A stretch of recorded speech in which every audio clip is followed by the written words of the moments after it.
ইলিয়াস হোসাইন একজন বাংলাদেশী সাংবাদিক এবং ইউটিউবার।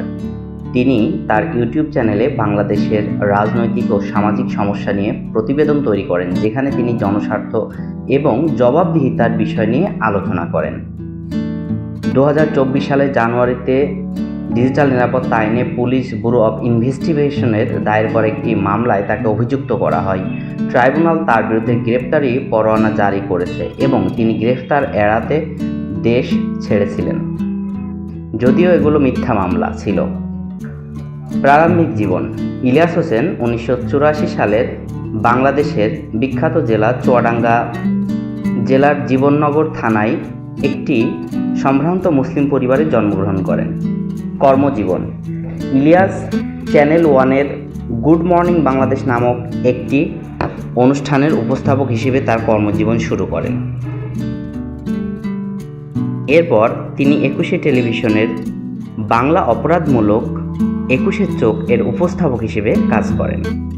তিনি প্রথম টিভি ক্যামেরার সামনে উপস্থিত হন বাংলাদেশ টেলিভিশনের নতুন কুড়ি নামক একটি অনুষ্ঠানে। নির্বাসিত জীবন। আওয়ামী লীগ সরকার আমলে ইলিয়াসের অনুসন্ধানী কাজ তাকে শক্তিশালী ব্যক্তিত্বদের সাথে সরাসরি দ্বন্দ্বে জড়িয়ে ফেলে।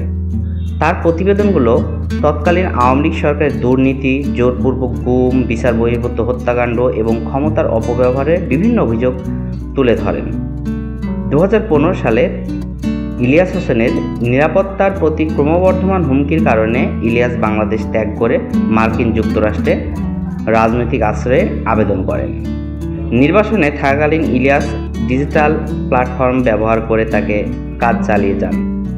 তার লক্ষাধিক অনুসারী রয়েছে এবং তিনি এই বিশাল শ্রোতাদের ব্যবহার করে বাংলাদেশের গুরুত্বপূর্ণ বিষয়গুলো উন্মোচন করেছেন।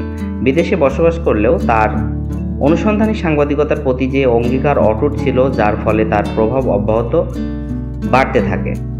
তিনি মেজর ডালিমকে সরাসরি লাইভে নিয়ে আসেন, যা ইউটিউবে একসাথে 8 লক্ষ মানুষ সরাসরি দেখেছে এবং এটি একটি বাংলা কন্টেন্ট রেকর্ড, যা অন্য কোনো কন্টেন্ট এখনও পর্যন্ত লাইভে 8 লক্ষাধিক শ্রোতা দেখেনি।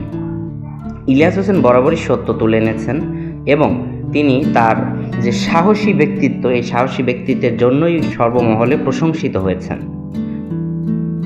ইলিয়াস হোসেন যেন দুর্নীতিবাজদের একজন ত্রাস। যারা সরকারি অফিসার রয়েছেন, বিভিন্ন অপকর্ম করেন, তাদের জন্য ইলিয়াস একজন আতঙ্ক। আপনার কাছে ইলিয়াস হোসেনের কেমন লাগে কমেন্ট করে জানান। ধন্যবাদ।